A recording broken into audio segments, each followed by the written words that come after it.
Firstly, thank you very much for the invitation. I'm really happy to finally be able to come to St. Louis, because there were many encounters and dialogues happening before, but I actually never made it to the place. So thank you very much for the invitation. Kunsthalle Zürich, and Lisa mentioned it, is in, let's say, in the lineage of an institutional type that exists in Europe since the mid-19th century. Kunsthalle Zürich, in opposite, but only founded 1985. So in the dialogue with the other Kunsthalles in Switzerland, for example, it's a really young, a childish institution still. The Kunsthalle Bern was founded in the early 20th century, the Kunsthalle Basel in the 19th century, and the Kunsthaus Glarus, which I worked for before, actually is one of the oldest art societies in Switzerland. It's just the mid-19th century, and it turned into a museum. And that is something we had a discussion this afternoon. What does that term, what the name of a Kunsthalle mean? Does it really describe the model of the non-collecting institution? And actually, when you look around in Europe, many of the Kunsthalles had turned into collecting institutions, like the Kunsthalle Hamburg, for example, is the museum in Hamburg. In Zurich, the Kunsthaus Zürich actually would have been the model for the Kunsthalle, but turned into a museum also, and the Kunsthalle Zürich was an offspring, and again in the tradition really, as it happened in the 19th century a lot, founded by artists who were unhappy with the contemporary exhibition practice of the museum, still then, and a group of civilians from Zurich who wanted to create a place in Zurich for international exhibitions of contemporary art. For a very brief time, there existed a Kunsthalle before, which was called Inc. This institution only lasted for 3 years. It was very much in connection with art and artists who you would probably see at the Dia Art Foundation in New York and Beacon, and in Switzerland the Hallen für Neue Kunst in Schaffhausen came out of that.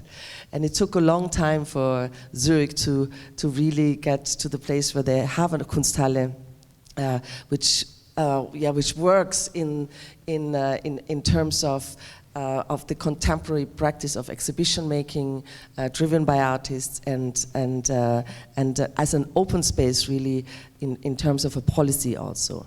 The first 3-4 years, Kunsthalle Zürich didn't have a space, and then in the end of the early 90s, they found their first space. They also found their first director curator, which is Mendes Bürgi, who is now the director of the Kunstmuseum in Basel.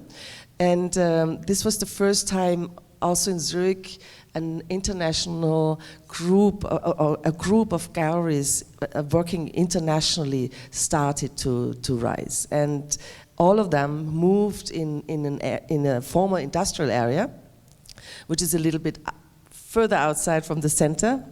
And of course, the real estate in Zurich, you have to imagine Zurich is quite a small town, and real estate is a very precious thing there. So the industrial areas finally were kind of incorporated into an idea of the center at least. And Kunsthalle Zürich's first spaces were pulled down, and Mendes Bürgi had to find new spaces. What he found, and what luckily at that moment was able to develop, was a whole group of people and institutions and galleries forming a community to move into the building you see here. And this is a former brewery, a little closer to the center, but still for the classical Zurich understanding at the edge of the city. It's 5 minutes to walk from the station, just that you know. And this building, and it's, as far as I know, still worldwide the only building where you basically have an image of everything that happens and plays a role in contemporary art, starting from the public institutions, so to say, the Kunsthalle Zürich, to a corporate museum, the Micro Museum, to private galleries. And for a while there was also the Daros collection, a foundation in there, and even an auction house that was in the building for a short time. From 1996 to 2001, I started to work for Kunsthalle Zürich. The contemporary art in Zurich really kind of grew a lot, and also the perception of contemporary art moved away from the avant-garde, from the unapproachable, which still was perceived like that in Switzerland, to let's say to the lifestyle and center of activities also for a broader audience, and it also meant that this area was more attractive for investors in real estate. And when really half a year after I started, the building was sold.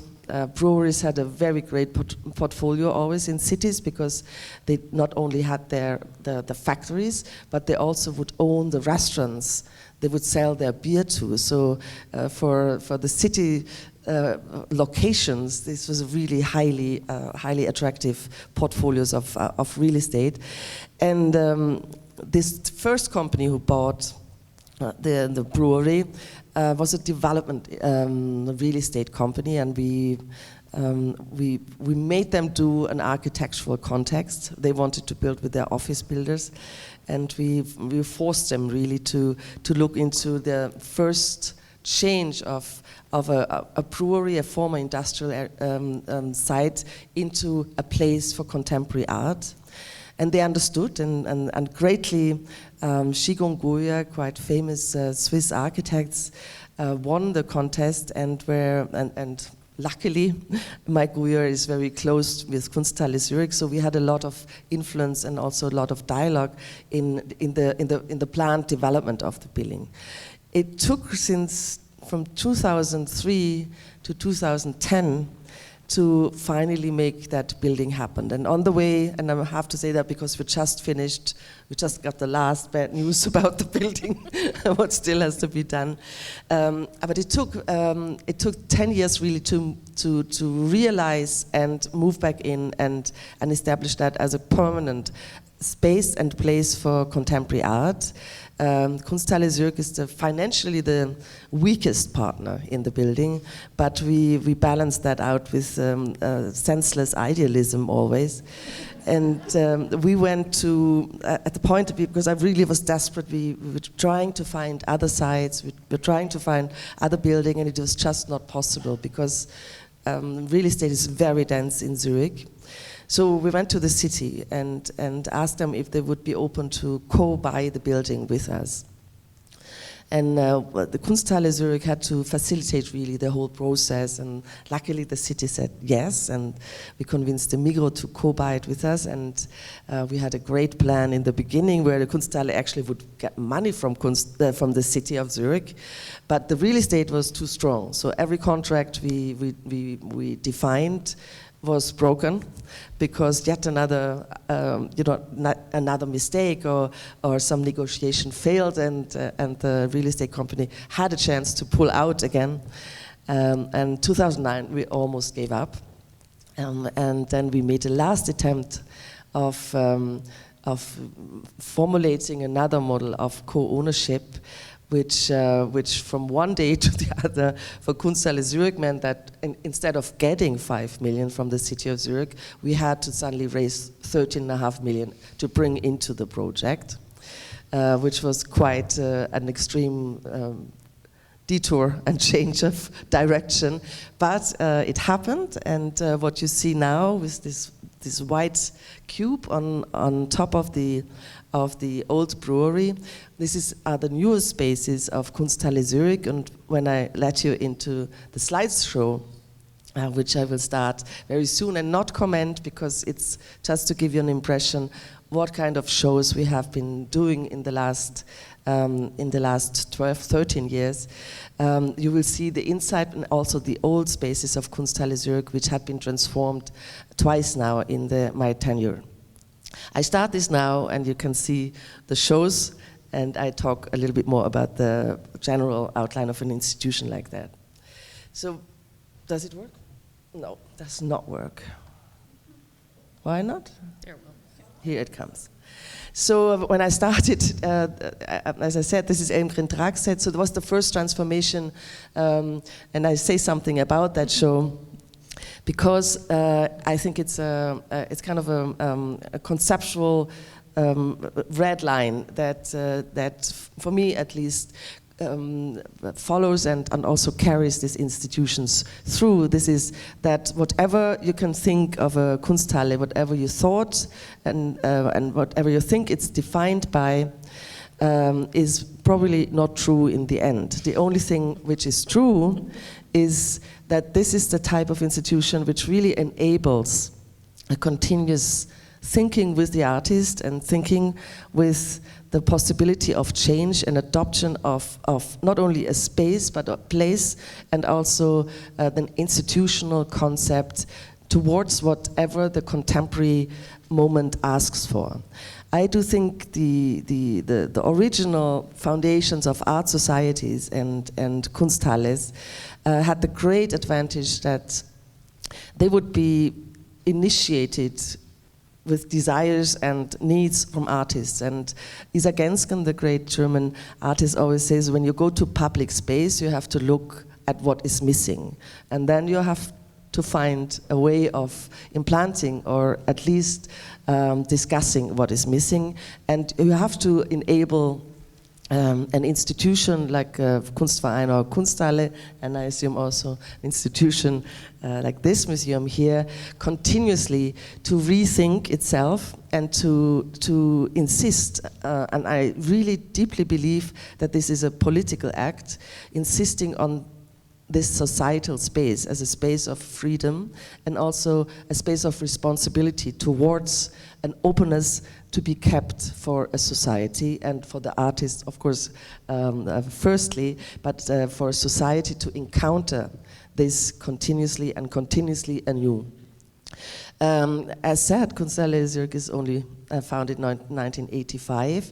We do, traditionally the Kunsthalle does major first institutional survey shows. I'm saying, which is the wrong term, but I mean in this that it's usually shows that try to really look deeper in the work of artists, individual artists. This is Rebecca Warren, and it enables not only to look at whatever is being done in society or in art at the moment, but also to really reflect in a more profound and deeper way. Contemporary or the contemporary production, we do not necessarily only understand for everybody now, probably born after 1987, but artists that really influence a contemporary discourse in general. So it could also be someone who, like Nicole Eisman, was not seen for many, many years, and we try to have a look onto that work and dialogue it with themes and also practices and also questions a younger generation of artists is asking. The same happened, for example, with Sean Landers or Isa Gensken, also Sarah Lucas, and Ian Wallace. So that's just to name a few. Often the artists, when we ask them to show at Kunsthalle Zürich, do not even have galleries yet, and on the course of the development of the show, this system kind of builds up around them. You just saw a John Armleder show with, like, I think we had 540 drawings, works on paper in the spaces. Another aspect of, or another, I think, way of doing shows and thinking with the artist and thinking with the format of the exhibition also is that we continuously try to challenge the format of an exhibition. That means that we think about ways of collaborating or thinking about what that means to collaborate. For example, the Ian Wallace show, we had in 3 different institutions in Europe, we had the same show, the same retrospective opening the same day, or in a sequence of 3 days. And all shows were built the same. They had different works, but the conceptual line of the shows were the same. And we did the catalog together. So 3 shows were visible at the same time in very short distance in Europe, and you could actually see 3 times the same retrospective of an artist who hadn't been shown a lot. The same we did with the show of Liam Gillick, which we developed with Liam Gillick together a module of display systems which were not work, but where Liam Gillick implanted the ideas about what his work is in the module system, which then traveled from institution to institution. In the US it was Chicago where it ended up, and there's others I cannot remember at the moment, but that is something I think an institution like that also with much more flexibility can do to question also and to challenge and also experiment with the own activity. Another thing which I think is an absolute specific and an absolute a quality to be saved in the world is the way how we can work with artists.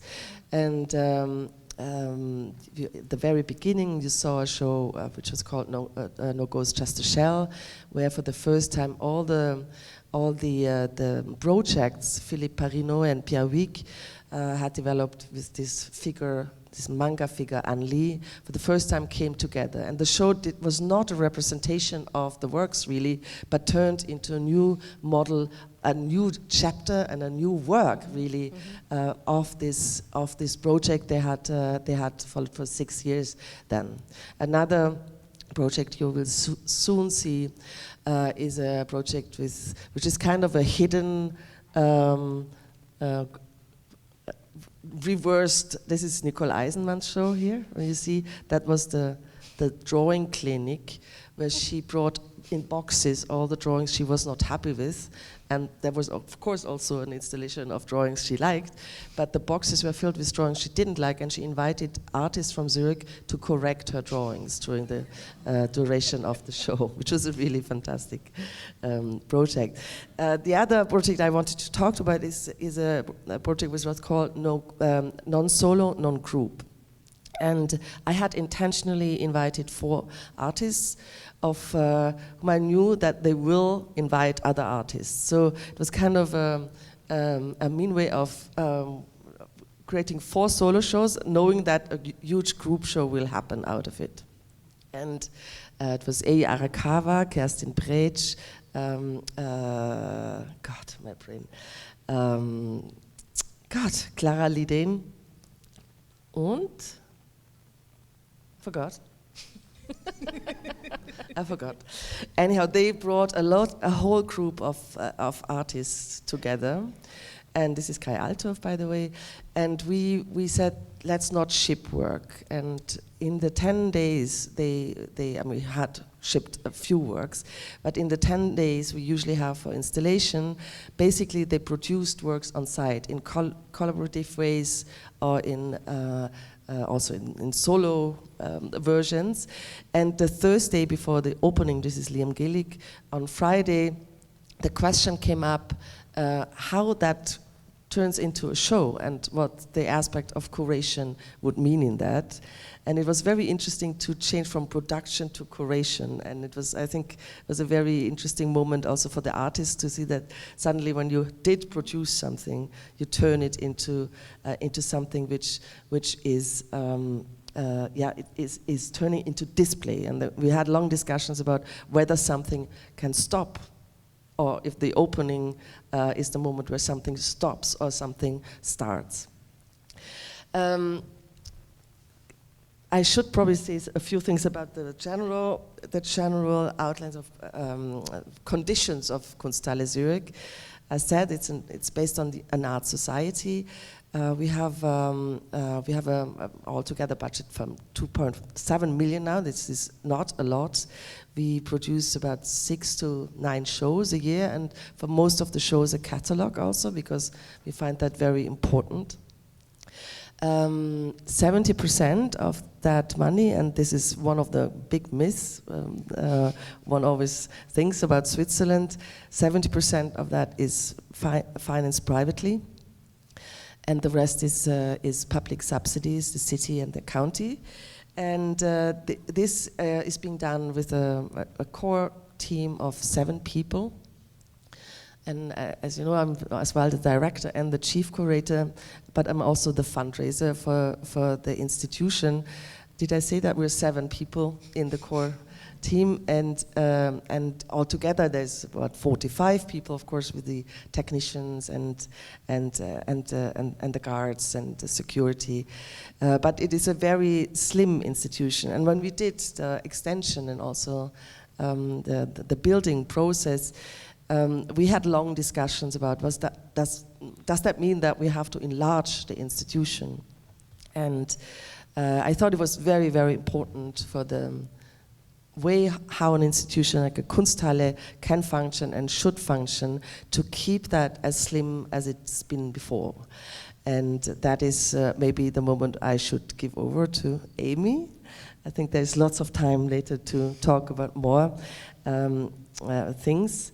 Yes, I will stop that slideshow with John Miller.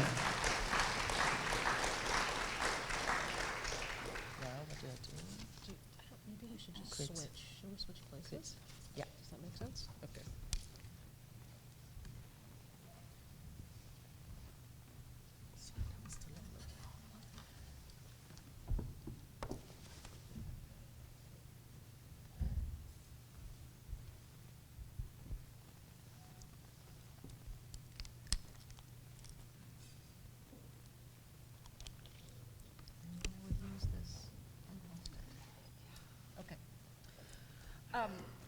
It's fantastic to be back here. I was able to come to St. Louis for the first time as a guest of CAM when, in January, when you opened the Nicole Eisman and the Ridiculous show, which ICA, Philadelphia ICA, the University of Pennsylvania, is so pleased to be able to install and open in the fall. So thank you, Susan and David, and thank you, Lisa. And Beatrix, it's extraordinary to be here with you all.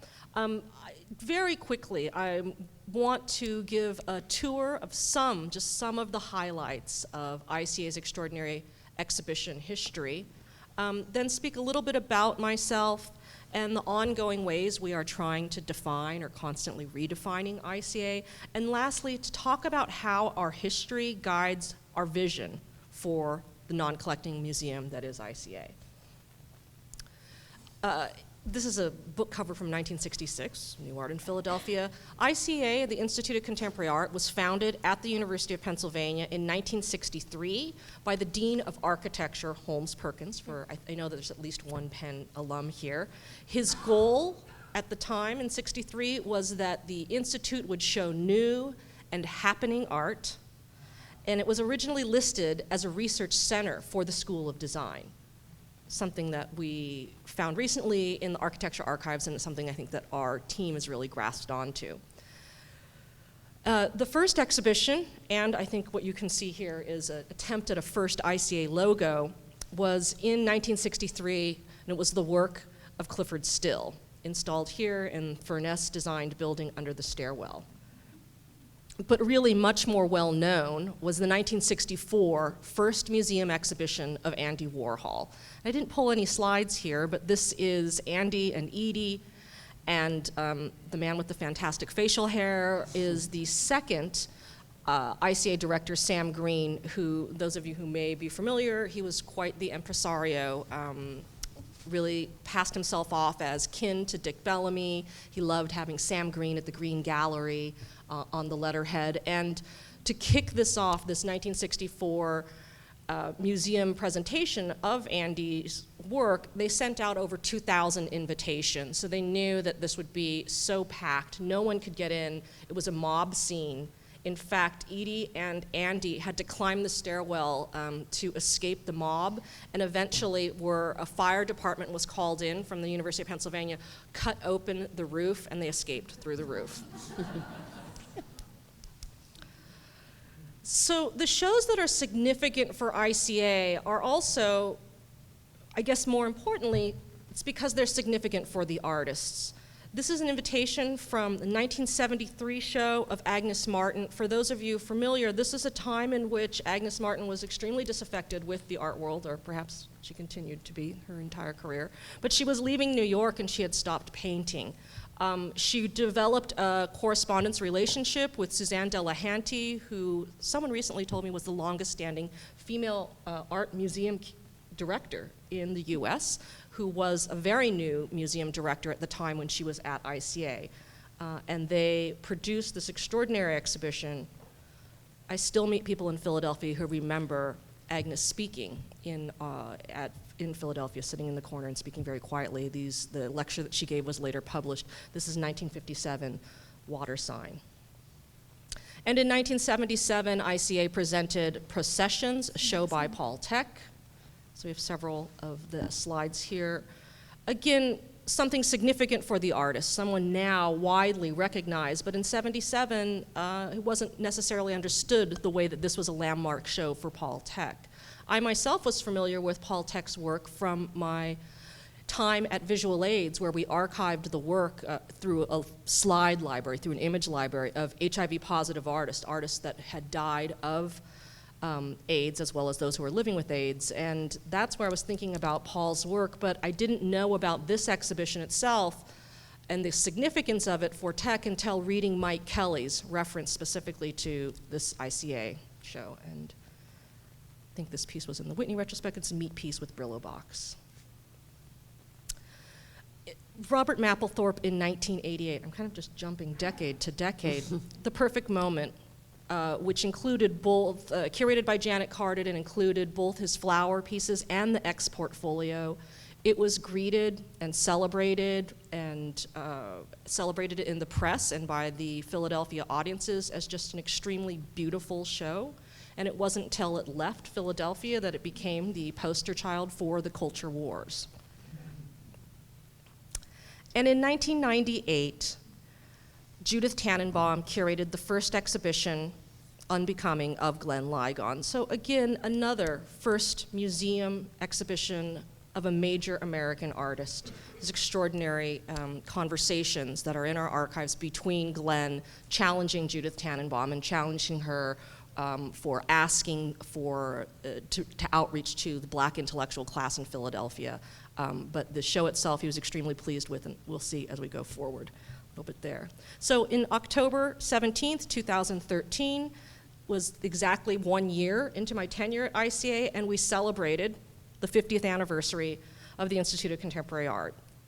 Prior to being at ICA, I directed for a decade the arts institution Visual Age, which, as I said, not only is archiving the work of HIV-positive artists, but also utilizing contemporary art to maintain dialogue around HIV and AIDS.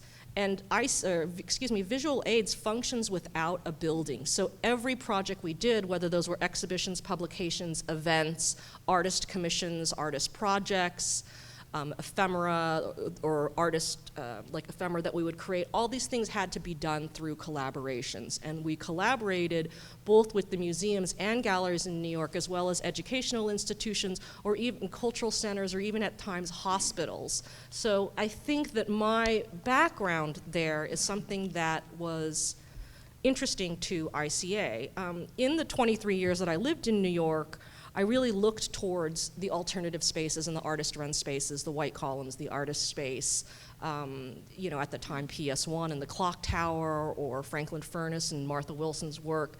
And those were really having trained as an artist and really living pretty much only surrounded by artists and writers, these were the places that we went to have discussions. These are the places that we went, even more than the encyclopedic museums. And I think that I bring some of that ethos, and I see that ethos reflected in my colleagues at ICA. ICA continues to define how we categorize work by, we're really looking for the overlooked, for the underappreciated or even unrepresented at all artists. And a number of those exhibitions as well are going to respond to the very specific locale of Philadelphia, to the localized knowledge there, and to its artist community, much like CAM St. Louis.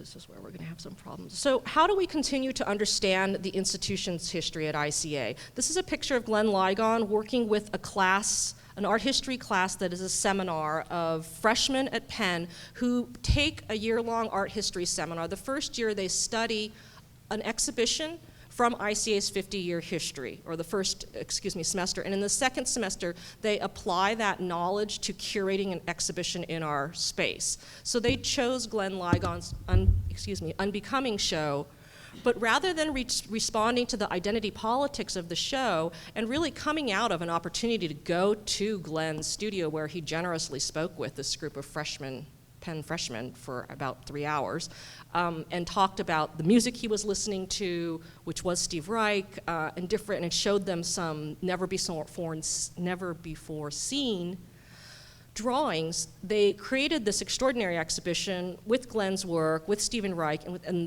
with the choreographer Anna de Kreutzmacher that talked about repetition. And I think that the idea of having the class respond, doing the research history from a past exhibition at ICA is one of the ways that we enact and bring forward our history. ICA now has a staff of 16 full-time employees, 6 of whom are curatorial, and that does include a rotating curatorial fellow it's part of the Whitney Independent Study Program, so a graduate of that program comes to ICA for 1 or 2 years. And we think of our program as the holy trinity of program, publication, and exhibition.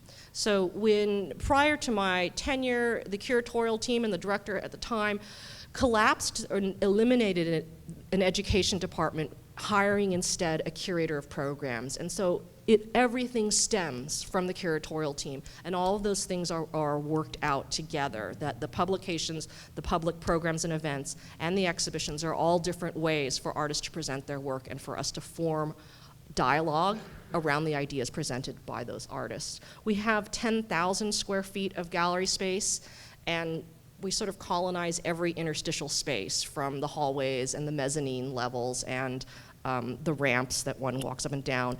The building itself was designed by Adele Santos in 1989. ICA is producing between 85 and 100 public programs, and we have 2 each year, and we have 2 co-taught classes with the University of Pennsylvania. We have an audience of around 20 to 25,000, depending on the year.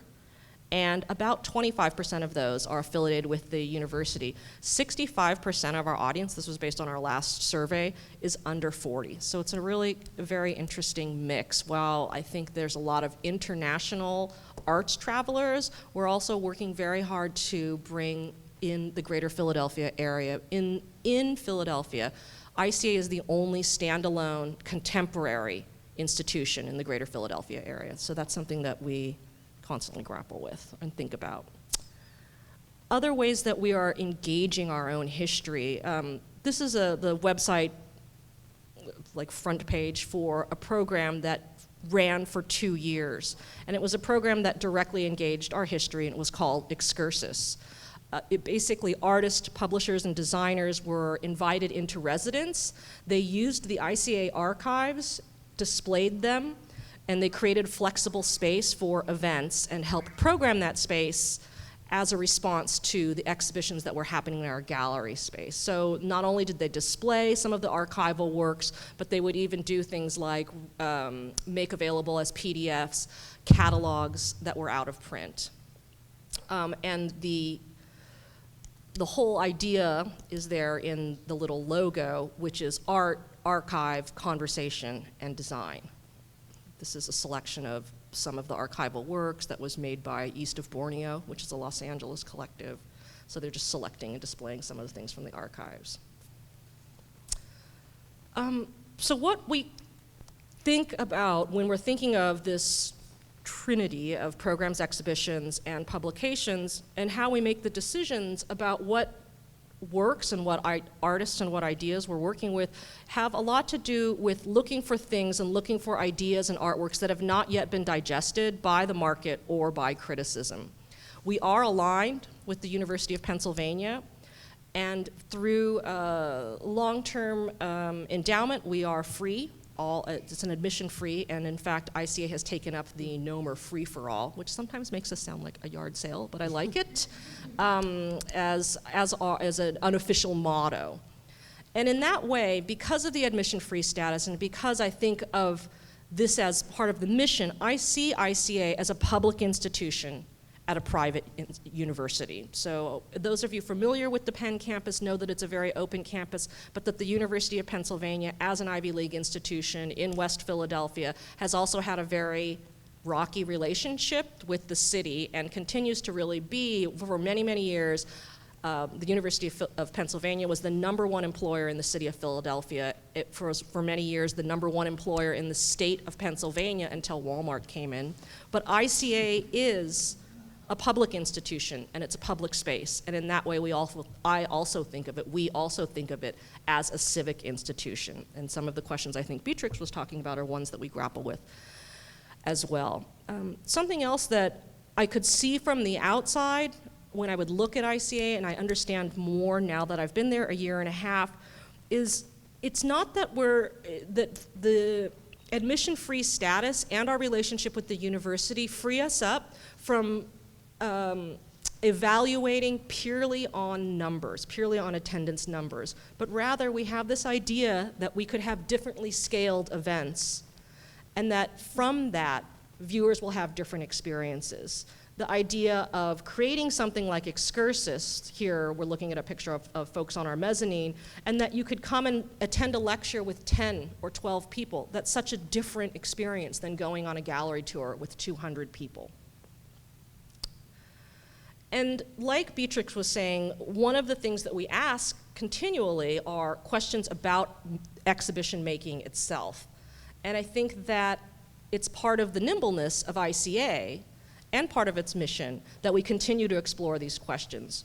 So really, what is possible in an exhibition, and what makes an artist or art contemporary, something we're looking at right now as we're preparing to present a survey exhibition of Barbara Cashton, who will be 80 years old when our show is begun, but really has come back into conversation because she's the contemporary of young artists and young photographers who are working in abstraction. So we look where artists are looking. Our chief curator is fond also of saying if everyone's looking here, then ICA should be looking here. But I think that keeping artists at the center and watching who they're interested in and who they're responding can also help us understand who might get that monographic exhibition. And this image here is a show that we started our 50th anniversary year with. It was a show of Jason Rhodes' work, and so there's questions about what about contemporary artists and how do we deal with contemporary art if the artist is not present, if the artist is dead, if these are works that were made without really thinking about how to conserve them or how to reinstall them. So in addition to major monographic exhibitions as well as duets and first museum shows for younger or emerging artists, we also do group thematic exhibitions and commission new work. And one of the specificities of being in Philadelphia is that we do want that line, that connection, whether it's thick or thin, to connect us to Philadelphia at every turn. And this show, Dirt on Delight, Impulses That Form Clay in 2008, is a good example because Philadelphia has a history of artist guilds and very craft-specific movements. So there's the clay studio, there is the wood studio, there's a realm of representational figurative painting from the Pennsylvania Academy of Fine Art. And there's also a long history of incorporating self-taught artists with contemporary art through really from Anne de Harnecourt and onward at the Philadelphia Museum of Art. So in this picture you can see both Eugene von Bruckheim, and this show also included Paul Swenbeck and Nicole Trubian, contemporary artists as alongside self-taught artists. And I guess another question that we pose when thinking about our program is, when does an exhibition begin and when does it end? I know Lisa is fond of saying how a contemporary art museum, everything is new. Between shows, when you change it, everything is new. It's a complete revolution. And when that happens, how do we digest what we just presented? And can we do that together? So over the course of 6 months, that's when a show might be up. How do we understand that exhibition before it just goes away completely? And how can we make that discussion happen publicly? So this kind of comes to our idea about publications. We're dedicated to doing a publication for each of our exhibitions. So it could be a small brochure if it's a small show, but really we're looking towards making a publication where we can have outside writers and the curators and the artists respond. And the idea is not to have these catalogs come out even during the run of the exhibition, not only so we can incorporate images of the installation, but really so we can incorporate the critical dialogue that comes out of our time spent with the exhibition, time spent with the programs, the tours that you give, the way that you can come back down and look into the gallery again and again. Hopefully your audience can do that as well. You come to understand what it is that you've made. And that is why publications really work in, as we say, in a different speed. And so each of the things, the programs, the exhibitions, and publications have their part.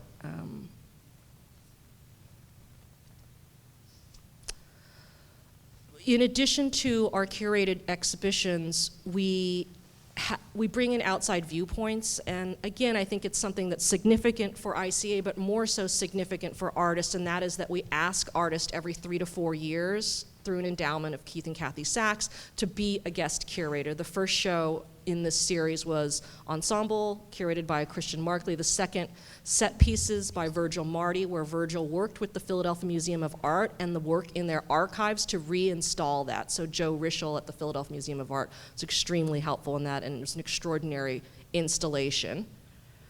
And currently, we have up Roughneck Constructivists, curated by Kara Walker. It's a play on the idea of the roughneck, like the roughneck lover, and Russian constructivism. So Kara is proposing, and it really is this proposition, it's a claim. What would black architecture look like if there were black archives? How are we shaping space? And we knew Kara had curated previously through the Metropolitan Museum show, but it was extraordinary to work with her, and this is a very new show. So she introduced us both to artists that we know and those that we don't. Here are some students looking at Kendall Gears, one of the centerpiece pieces. It's a response to the large glass, Duchamp's large glass, the London version, not the Philadelphia version. The holes made with rifles. Behind them is a Tim Portlock photograph. And the last way that we're responding to history, not only through classes or through programs like Excursus, is through our website, which is recently relaunched. And one of the ideas of the website is to make relationship building, make connection building available to the audience, and to make those relationships, those temporal relationships available, so that for the audience, not who just visit the building, as we know, but those who may never cross the threshold. The design team, Other Means, built ICA a custom content management system that reveals, without really, like, if you just keep scrolling down through the website, so you don't make the selection, it's going to link through the management system information that you're looking at with archival information. So then you can see this peak of a Keith Haring show, or perhaps a catalog that was published in 1988, or an event that happened at that time. And this is basically endless, so you can click at any time to get out of there. I just want to know what the hours are at ICA. But otherwise, you're really making this deep relationships between what's happening at ICA, and it's because of the way it's coded. It's linked through artist or curator or ideas or themes or dates, and it's a good way to lose an hour or gain an hour of your life. Please spend some time there. And I was excited about being here because it really directly connects, and talking, I think what we'll get into, and CAM's anniversary itself directly connects with some soul searching, some redefining of ourselves as we look at ICA in its 50th year. And so I'd like to just wrap up speaking a little bit more in depth about an exhibition that is in the museum, occupying the museum at the same time that Kara Walker's exhibition is, or her curated show, and will extend through August. The show is called ICA at 50, Pleasing Artists and Public since 1963. And I guess it also is a way for us to launch an idea that has been proposed, and that is that if museums are really, if the three pillars of a museum are research, exhibition, and collection, ICA responds to that by giving our curatorial team, by making choices that really can give us time to do deep research, by creating exhibitions, programs, and publications, and by using our archive itself as our collection. So this ICA at 50 exhibition, this is almost every invitation in its 50 years. I think there's like 4 that we couldn't find, as well as benefits. And then this is what is happening in the galleries themselves. The galleries are going to be rotating every 2 weeks. Following from 1963 on, I think we're sort of like in the 70s right now. The entire curatorial team, as well as participants from across the museum, people from the development team, people from the front desk, have contributed ideas for events and exhibitions which take off from a historic show and then use that as a springboard. So there really are something crazy like 65 new commissions and events and projects. They'll all hang in the center of this space. These are movable walls. And then as we rotate out, or as the show itself begins to accrete, they'll move up to the walls and with a salon-style hang. So there's a Paul Tech in the middle and 2 Ann Wilson paintings. This is a picture from 1966 from a show the radical art historian Gene Swenson curated called The Other Tradition. And that's Marcel Duchamp looking into a vitrine at his own work. But what's significant about this image is that we don't really know anything more about it. We can see that he's looking at some of his own work, but we're not sure what else he's looking at. And while I've traveled through some of the highlights of Institute of Contemporary Art, as we look at ourselves and as we move forward thinking about our archive as our collection, one of the things that we're really interested in is the unknown parts of our history and the questions and how those can be springboards for our investigations. So it's really about all we do know, but as well about all we don't know. To give you a sense of the hidden histories, this is a poster with the smallest text in the world. I know the slide's not reading at all, but when I said that there are 65 events happening and commissions and everything's changing every 2 weeks, that's what's the back side of the poster. The front side of the poster is designed by a Philadelphia artist, Tom Lesner, and he collected the secret histories. There's Sun Ra, there's Sheila Hicks, there's, up in the corner you can see, I thought it looked like Abe Lincoln, but that is Sam Green and Andy and Edie trying to get out through the roof.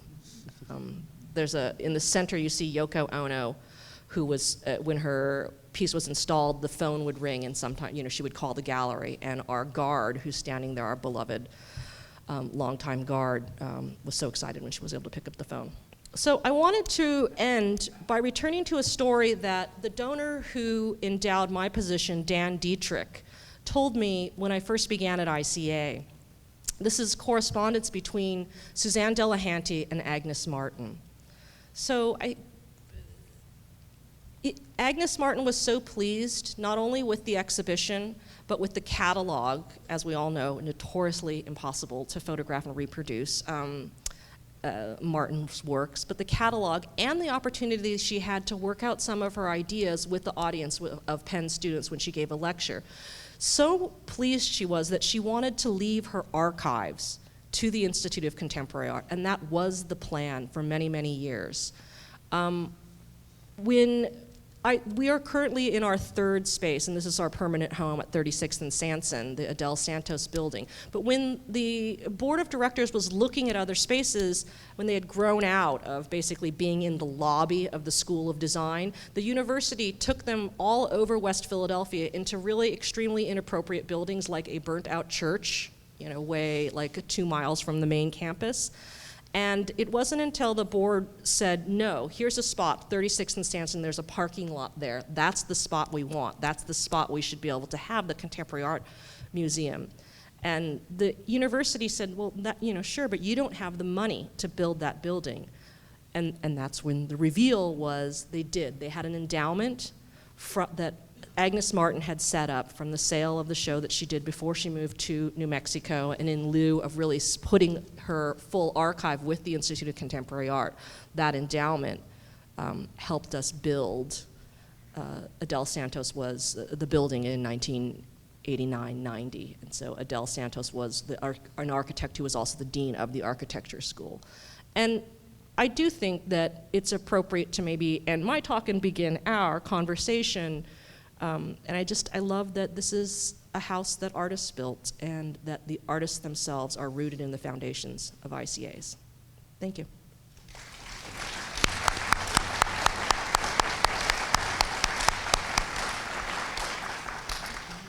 So we're going to actually open it up to questions in a little bit, but there is one thing that I think is essential and is really at the core of having the two of you here, and that is, in both of your talks, the words that come up: firsts, nimble, new, not digested, under-recognized, forum, first place, all of that.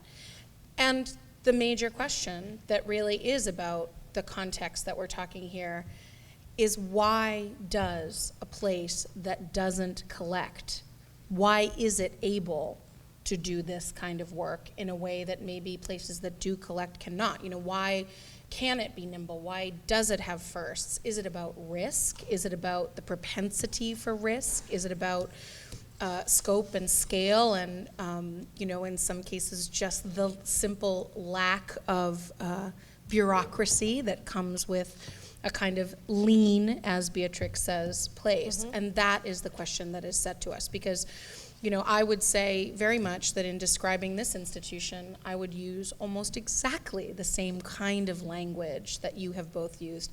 And so that is the question. What is it about this model that allows for that you don't see in an encyclopedic or a collecting institution?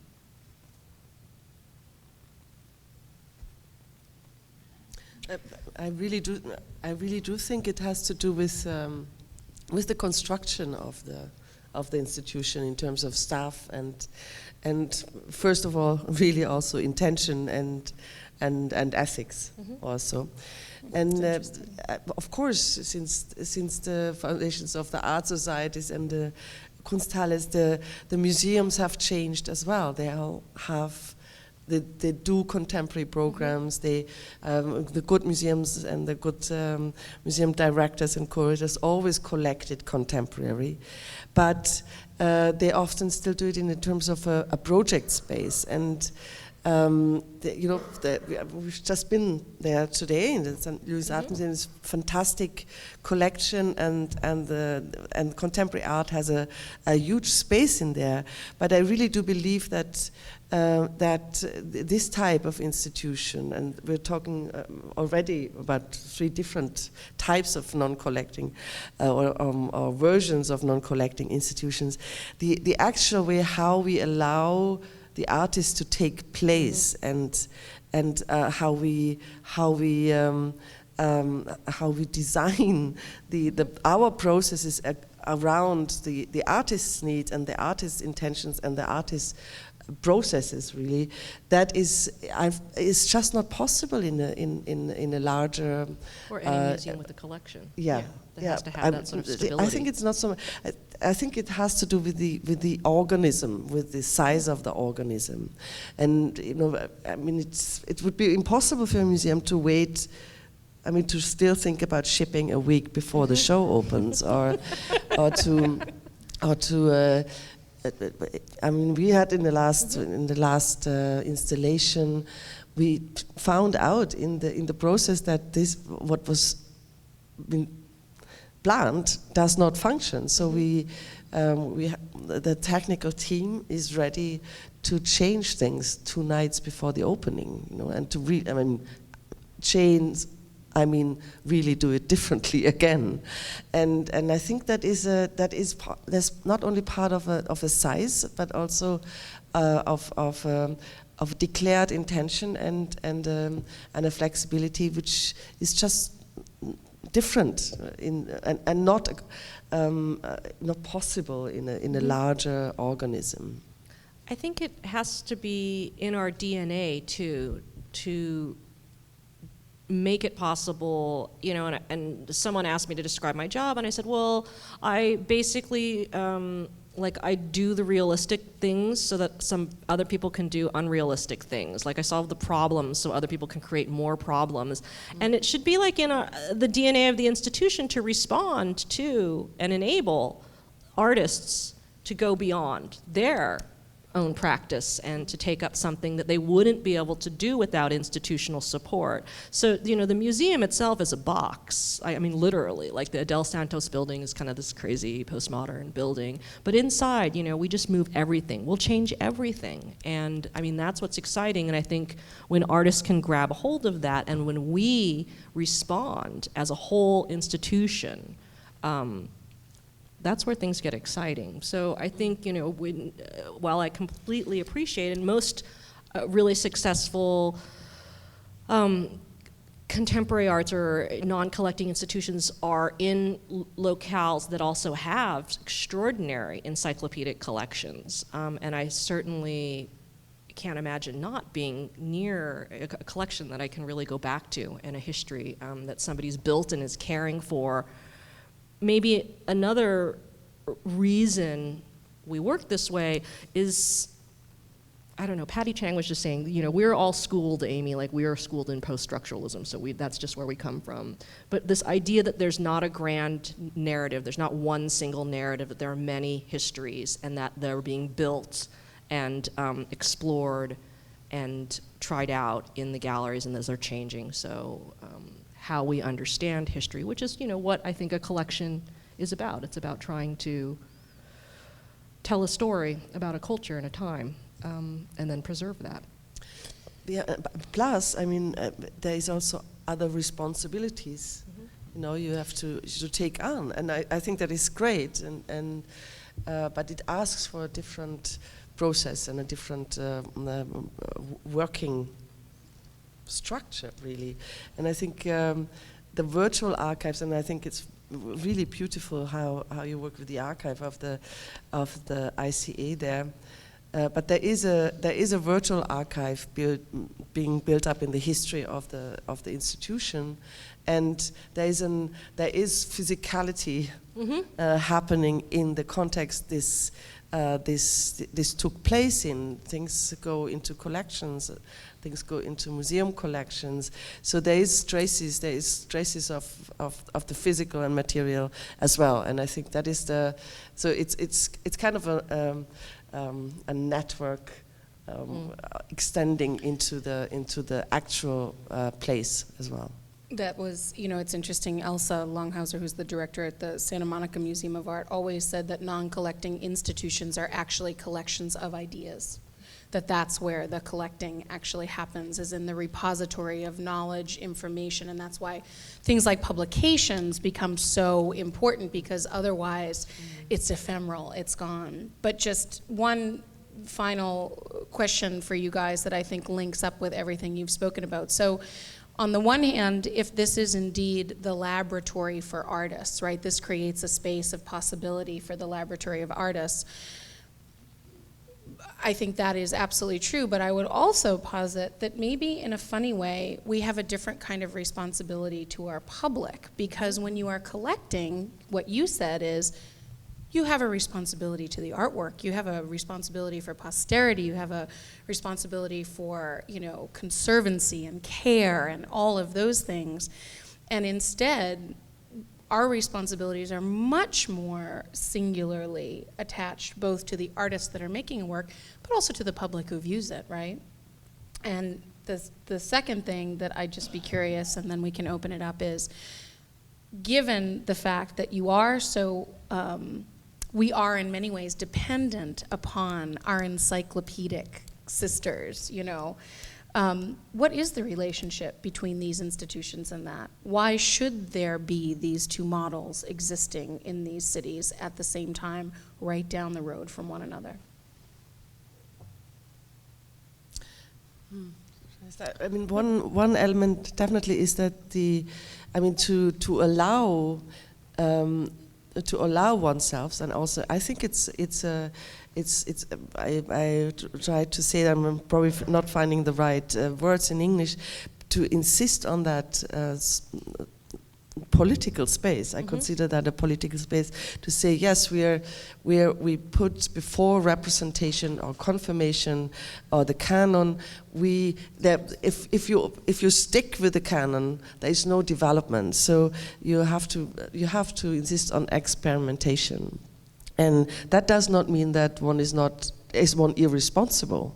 Like not having a collection doesn't mean that one is not ready to take responsibilities, because I do think really that that every institution in that field also reflects and rethinks what the responsibility, not only towards the artist, but also towards the a continuous writing in the histories. And for myself, I can say I really ask myself, would I collect that before I decide for a show?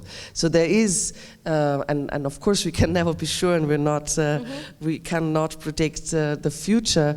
But I think that's a very crucial element of that responsibility towards the institutional space we consider to be important, and the space for allowing identification before canonization. It's an interesting way of approaching, because I never think of it in terms of collection, because I never think of it in terms of ownership. So the artwork is that going to be interesting to me next year? Is that going to be interesting to me in 5 years? And that's what I'm looking for, and I think that's what my curatorial team is looking for. But in speaking about art or artist and audience, we really think, or I think of the concentric circles of our audience, that artists themselves are at the center of those sort of expanding circles. And the artists that we're working with, the artists that we're showing with, I mean, their experience at ICA, from everything, from like, did they like where they slept that night? Did they like the food they ate? Did they get along with the installation crew? Did we get the wall labels? Did they agree to this? All of those experiences are really how we gauge our success, and I think we have a pretty good track record of that. I guess the big difference is this idea of making a proposition and having that be open-ended, and perhaps because ICA's relationship to the University of Pennsylvania, this relationship to an educational institution, we really do push this idea that in the contemporary it is about these questions, it's about these multiple readings of the work, and that we can't, and there's not a didactic or a lecture that's going to give you the answer behind these works, and to try and reframe people's expectations of contemporary art. And at lunch, Savine and Beatrix and I were talking about why college-age students fill contemporary arts centers, and hopefully it's because they're in the process of building like how one learns and how one maintains, I think, a life beyond the career, but really just a life of questions and a life of something that's interesting and an intellectual, which is a political life. And I think that for me is where I'm interested in contemporary art, and perhaps it is sort of self-selecting, like we continue to make these organizations because that's where we want to spend our time, not just work, but like literally be. But maybe one remark to that. I think when I think about collecting, I not necessarily think about ownership. Yeah.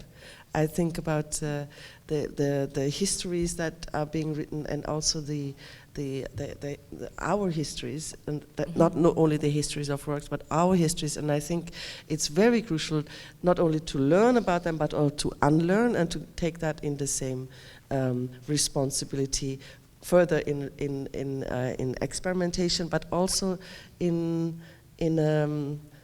consideration of what has been said, what has been thought, what has been done, and how that place it in context, yeah, continues, and if that is at all relevant, that it continues. So it's more the collective archive in a very broad understanding than ownership. Yeah, agreed. Yeah. Okay, thank you for your patience. I'm going to just take a couple of questions. I know we've been here for a while, but if anybody has. Yes. Talk a little bit about the commercial art system and how that connects to non-collecting institutions. You go to art fairs, and it seems a couple of years after that, you start seeing these artists pop up at non-collecting institutions. And where does the sort of validation system work? Does that make sense? Well, I think what Beatrix was suggesting is that it can work the opposite way too. That I don't think our curatorial teams are looking at the commercial galleries solely for the artists, and in fact, we're sort of encouraging them not to. In some ways, I had an interesting conversation with one of my curators, one of the curators at ICA before in the last month when I was thinking about this talk, and she. Having worked in a collecting institution, felt that the relationship between the curatorial team and the needs of the collection, so the donors who were purchasing works that would be then forming the collection, was very difficult for her to manage, and that she particularly liked not having that, that not being placed in a position of advising about what to purchase, because that would become what becomes the collection. And that she was free of that at a non-collecting institution. So that's like kind of the most crass way to look at it, which I don't think is the open-shut story of the relationship between commerce and the commercial art world and the world of the nonprofits, or the world of the non-collecting institutions, or the world of the artist-run institutions. Artists who sell their work are able to continue making work. But the idea that that is going to be true for any artist is like minuscule, right? Like that you're going to be able to survive making your work. Then also, I know that there's a very prominent reception or also presentation of contemporary art in media through market prices. Of course, like what we read, it started in Europe, it started with the YBAs, when you suddenly read of a Damien Hirst that made the headlines, and contemporary art never before made the headlines. And it seems that the media only can refer to contemporary art on that level. But again, good art ends up in collecting or non-collecting institution, and it ends up in the market, and that does not mean anything in the end, because it needs many other things for something to maintain and to continue and to be relevant. But we live in a quite diversified art system, and the overpowering presence of art fairs. I think you can go every week to another one meanwhile, or to maybe two even. Yeah, that's a perception problem also. I see that there's lots of speculation on that, but I do think that, but maybe we even see parallel worlds very soon, I would say.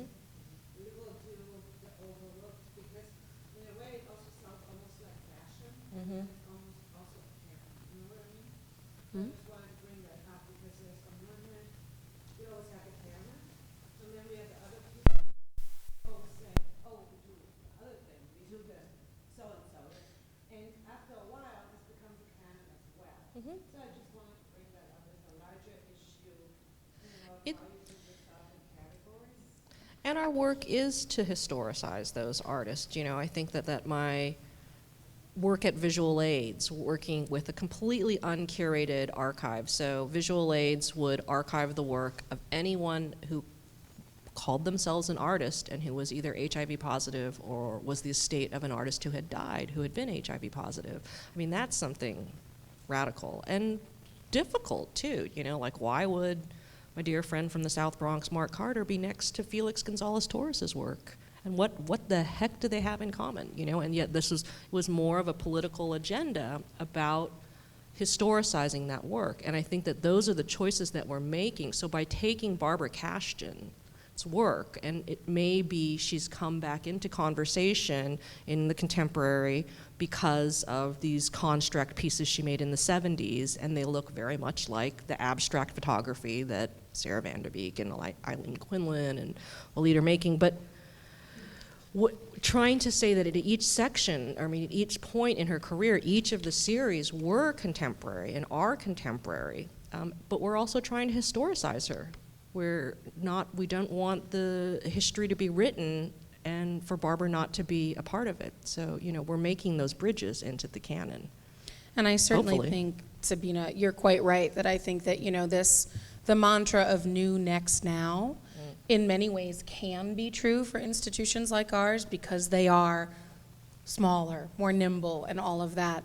But I do think that when you speak about what is contemporary, and this goes right back to what Beatrix said at the beginning, that can be a feeling, a something that is influential on the artists of today. And so I think every single one of us would say that we do and are committed to showing artists who are so not emerging, and that doesn't mean that they are not contemporary. And I think you're right. I think it's a trap to just always new, next, now, and in many cases in the art world has been a problem. You know, and I was looking at, you know, you'd go to MFA shows at UCLA and every single artist in there had a gallery already, you know, and they were, you know, 23 years old and didn't have a practice that was sustained, et cetera. You know, you're right. It is something that I think we can hang our hat on in some cases and want to be able to pursue and create a platform for, but it must always be tempered with a different kind of not only historicization, but influence, inspiration, things that matter contemporarily, you know, which goes back to what is the political space, what is the thought of the moment. So it's an excellent point, and it's something I think we all have to indeed be wary of. I think that's true with exhibition making too. You know, we're not throwing out the traditions of a monographic exhibition, and that even though the curators and we create the space, and ICA is very proud of having curators who want to explore in the presentation of artworks and working with artists different methods and different ways of thinking about what an exhibition is. At the same time, like, they also have a very deep respect, I think, for history of exhibition making, and that there is a relationship that we have that's familiar as viewers too, and that one can present really interesting work, but in a more familiar setting. And especially when you're always rotating, when it's always new, sometimes it's good to give your audience something that they know they can turn to the left or they can turn to the right. And I think that's something we're committed to as well. I understand very well what you mean, but I think that is it's probably a problem with using terms also. You know, of course, I think when we use the term experiment, I think also the term experiment has been misused in terms of being a category. I think I think what we really try, or these institutions probably really try to do, is continuously thinking about what is missing again, and I understand that there is categorizing, and there is also fashion. I mean, I also cannot see yet another very young curator dig up an unoverseen artist, and then sometimes one has to ask oneself also, is there a reason for that? You know, that it was overseen. But I think to keep up that idea that you challenge the think that you always are willing to look at how you do things, and don't consider this fixed. Being it exhibitions, being catalogs, being it how you do your programs, and how the dialogue and the collaboration with the artists is. I think that is, in my understanding, the good experiment. Shall we? Thank you. Thank you so much. I appreciate you coming. Thank you very much.